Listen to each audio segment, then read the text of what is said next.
డబ్బులు లేవు. ప్రభుత్వం వచ్చి నెల కాకుండానే జగన్ విమర్శలు. ఇసుక విధానంపై సూచనలు చేయండి, రాజకీయ ప్రతీకారాలకు పోవద్దు. ఎన్డీఏ పక్ష ఎమ్మెల్యేల సమావేశంలో సీఎం చంద్రబాబు. సీఎం నిర్ణయాలను సమర్థిస్తామన్న డిప్యూటీ సీఎం పవన్. ఇది ఏం చేయాలన్నా డబ్బులు లేవంటాడు చంద్రబాబు నాయుడు గారు. 45 సంవత్సరాల రాజకీయ జీవితం, టాప్ మోస్ట్ లీడర్ అన్నట్టు ఈ 2 తెలుగు రాష్ట్రాల్లో.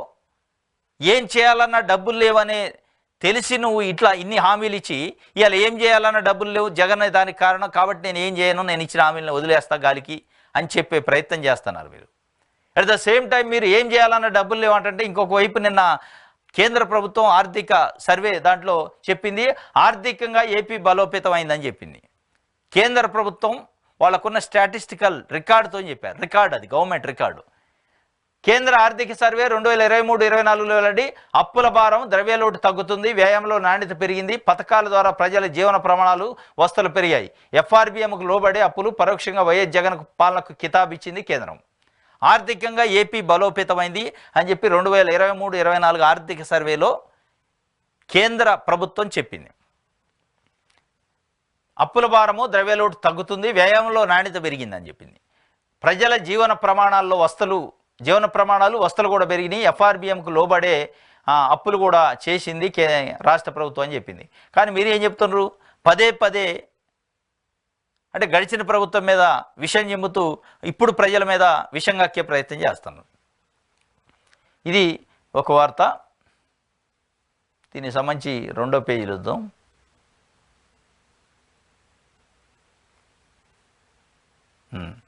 ఇది ఆర్థికంగా ఏపీ బలోపేతం, కేంద్ర ఆర్థిక సర్వే 2023-24 వెల్లడి. దీనికి సంబంధించి క్లియర్గా చెప్పారు.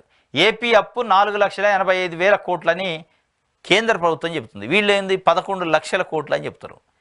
ఏది పడితే అది చెప్తున్నారు. ఏది నిజమో ఏది అబద్ధమో తెలుసుకోలేని ప్రజలు ఉన్నారు. ఒక కన్ఫ్యూజన్ క్రియేట్ చేసి మీరు ఇచ్చిన హామీల నుంచి తప్పించుకోవడానికి ప్రయత్నం చేస్తారు అనే ఒక చర్చ నడుతుంది తప్ప మీరు నిజంగా ఇచ్చిన హామీల గురించే మాట్లాడి ఉంటే మిమ్మల్ని నమ్మేటోళ్ళు.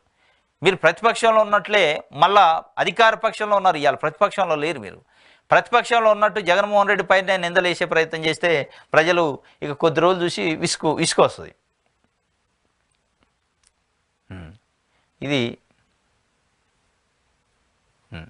చంద్రబాబు నిర్ణయాలకు సహకరిస్తామని పవన్ కళ్యాణ్ చెప్తుండు. ఏ నిర్ణయాలకి? ముచ్చమర్రిలో అత్యాచార బాధితురాలను ఇన్ని రోజులు కనిపెట్టలేని దానికా? వినుకొండలో నడి రోడ్డు పైన కొబ్బరి బోండాల కత్తితో హత్య చేసిన నిర్ణయాలకా? ఏ నిర్ణయాలకి చంద్రబాబు నిర్ణయాలకు మీరు మద్దతు ఇస్తారు? అంటే చంద్రబాబు నాయుడు గారు ఏది చేసినా మద్దతు ఇస్తారా మీరు?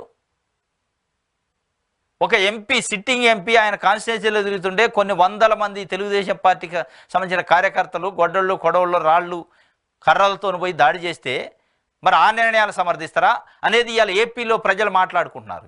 ఇవాళ ప్రభుత్వానికి సంబంధించిన అరాచకాలు కానీ ప్రభుత్వానికి సంబంధించిన తప్పులు జరిగితే పవన్ కళ్యాణ్ అనే వ్యక్తి స్పందిస్తాడు, మాట్లాడతాడు, నిలదీస్తాడు, ప్రశ్నిస్తాడు అనుకుంటున్నారు. ఎందుకంటే ఒక మార్పు కోసం వచ్చిన రాజకీయ నాయకులు. మీరేం చెప్తున్నారు? గుడ్డుగా చంద్రబాబు నాయుడు గారు ఏం చేసినా నేను సహకరిస్తా, నిర్ణయాన్ని సమర్థిస్తాం అంటాడు. ఏ నిర్ణయాన్ని సమర్థిస్తారు? మీరు ఏం చేయబోతున్నారో చెప్పకుండా గడిచిన 5 సంవత్సరాల గురించి మాట్లాడటాన్ని సమర్థిస్తారా? ఇది ఇవాళ ఏపీలో ప్రజలు కోరుకునేది. మీరే గుడ్డిగా చంద్రబాబు నిర్ణయాలకు సహకరిస్తాం అంటుండు. ఆ నిర్ణయాలకు సహకరించండి, కానీ మంచి ఏదో చెడో చూసి సహకరించండి. హత్యలు, మానభంగాలు, అత్యాచారాలకి వాటిపైన ఖండన కనీసం వేయండి. వాటిపైన కనీసం యాక్షన్ తీసుకోని ప్రభుత్వాన్ని అడగండి. నేను గుడ్డిగా సహకరిస్తానంటే ప్రజలు మిమ్మల్ని కూడా గమనిస్తారు.